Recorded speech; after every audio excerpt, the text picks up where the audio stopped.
Hello friends, Prakash institute of computer education में आपका स्वागत है। पिछले काफ़ी सारे सेक्शंस में हमने जीएसटी की काफ़ी सारी जानकारी ली जो उसके बेसिक्स इम्प्लीमेंटेशन के बारे में संबंधित थी। इस सेशन में हम जानकारी लेंगे जीएसटी का इनपुट टैक्स क्रेडिट किस प्रकार से प्राप्त किया जा सकता है। यहाँ पे ये हमारा 8th पॉइंट है और इस सेशन में हम इनपुट टैक्स क्रेडिट के बारे में जानकारी प्राप्त करेंगे। आगे बढ़ने से पहले मैं आपको बता दूं कि हमारे इस चैनल पे जीएसटी से संबंधित सभी तरह के एग्जाम्पल्स आपको मिलने वाले हैं, तो यदि आपने हमारा चैनल सब्सक्राइब नहीं किया है तो अभी कर लीजिए ताकि आपको सभी एग्जाम्पल्स मिल सकें। तो आइए शुरू करते हैं। जीएसटी इनपुट टैक्स क्रेडिट क्या है और इसे किस प्रकार से प्राप्त किया जाएगा जीएसटी इम्प्लीमेंटेशन में। हमने ये सारी जानकारी पिछले सेशन में भी ली कि किस प्रकार हमारे पास जीएसटी 3 सेगमेंट के अंतर्गत उपलब्ध होगा। सीजीएसटी, सेंट्रल जीएसटी जिसमें सेंट्रल गवर्नमेंट से संबंधित टैक्सेस को कलेक्ट करके सीजीएसटी को बना दिया गया है। एसजीएसटी अर्थात स्टेट जीएसटी जिसमें स्टेट गवर्नमेंट जो आपसे टैक्सेस लेती है उन सबको मिलाकर एक टैक्स बना दिया गया है एसजीएसटी। और इन दोनों का एक मिला हुआ रूप आईजीएसटी जो इंटर स्टेट सेल्स पर कार्य करेगा, जिसमें कुछ भाग सेंट्रल का रहेगा और कुछ भाग स्टेट गवर्नमेंट का भी रहेगा। ये सारी जानकारी हम पिछले सेशन में प्राप्त कर चुके हैं। तो अब बात करते हैं जीएसटी में आप इनपुट टैक्स क्रेडिट किस प्रकार से प्राप्त करेंगे। सबसे पहले हम ये जानते हैं कि इनपुट टैक्स क्रेडिट है क्या। जब आप परचेज़ करते हैं किसी चीज़ की तो आप ऑलरेडी जीएसटी को पे करेंगे उस परचेज़ के अंतर्गत, और उसी चीज़ को अगर आप आगे सेल करेंगे तो आप जीएसटी को प्राप्त भी करेंगे। तो सेल करने के पश्चात जो जीएसटी आपको मिला है और आपने जो परचेज़ करते हुए जीएसटी पे किया था, इन दोनों को अगर माइनस कर दिया जाए तो आपके पास वो नेट जीएसटी रह जाएगा जो आपको पे करना है। तो इस तरह से परचेज़ पे दिया गया आपका जीएसटी एक तरह से इनपुट टैक्स क्रेडिट रहेगा। सेल करते हुए जो जीएसटी आप कलेक्ट करेंगे और परचेज़ करते हुए जो जीएसटी आपने पे किया, दोनों का अंतर के पश्चात जो अमाउंट बचेगा वो आपके लिए पेबल रहेगा।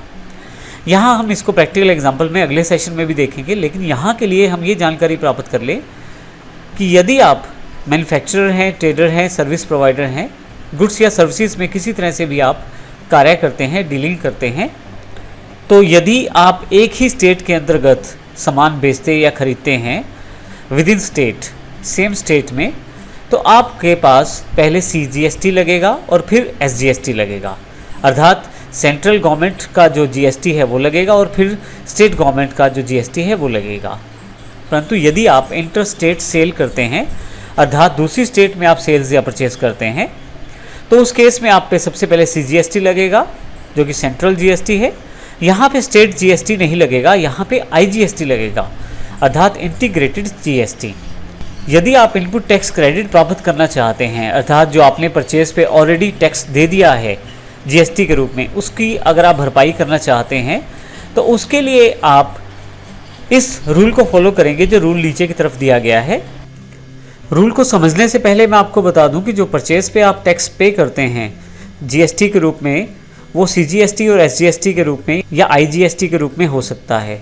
इसी परचेज पे दिए गए टैक्स की रिकवरी को हम इनपुट टैक्स क्रेडिट कह सकते हैं। हम परचेज पे जो टैक्स पे करते हैं उसको सेल्स से कलेक्ट किए गए टैक्स में से माइनस कर देते हैं, और इसके लिए हम कुछ इस रूल को फॉलो करते हैं। यदि आपने सीजीएसटी पे किया है अपनी परचेज पे तो आप उसको सबसे पहले सीजीएसटी से ही रिकवर करेंगे, और अगर कुछ अमाउंट आपका फिर भी बचता है तो उसे आईजीएसटी से एडजस्ट करेंगे।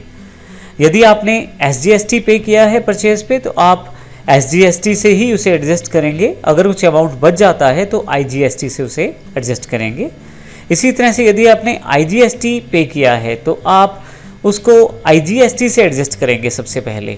यदि उसमें से कुछ बचता है तो सीजीएसटी से, और फिर भी यदि कुछ एक्स्ट्रा अमाउंट रहता है तो उसे आप एसजीएसटी से भी एडजस्ट कर सकते हैं।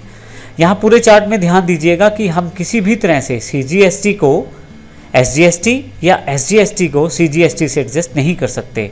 अर्थात सेंट्रल गवर्नमेंट का जो टैक्स है उसे स्टेट गवर्नमेंट के टैक्स के साथ एडजस्ट नहीं कर सकते, और ना ही स्टेट गवर्नमेंट के टैक्स को सेंट्रल गवर्नमेंट के टैक्स के साथ एडजस्ट कर सकते हैं। तो इस प्रकार हम इनपुट टैक्स क्रेडिट प्राप्त कर सकते हैं। नेक्स्ट सेशन में जो एग्जाम्पल करेंगे उससे ये पूरा सिनेरियो आपको क्लियर हो जाएगा कि किस प्रकार से हम इनपुट टैक्स क्रेडिट प्राप्त करेंगे, क्योंकि वो पूरा का पूरा एक एग्जाम्पल दिया गया है प्रैक्टिकल रूप में किस प्रकार से आप सेल्स करेंगे, किस प्रकार से परचेस करेंगे, जिसको हम नेक्स्ट सेक्शन में जानेंगे। लेकिन आगे बढ़ने से पहले मैं बता दूं कि यदि आपने हमारे चैनल को सब्सक्राइब नहीं किया है तो अवश्य कर लें, क्योंकि हम यहाँ इसी चैनल पे जीएसटी से रिलेटेड बहुत सारे क्वेश्चंस के आंसर देने वाले हैं, ताकि आपको समय समय पर इन सभी वीडियोस की जानकारी मिलती रहे। तो इसके लिए आप सब्सक्राइब अवश्य करें। धन्यवाद।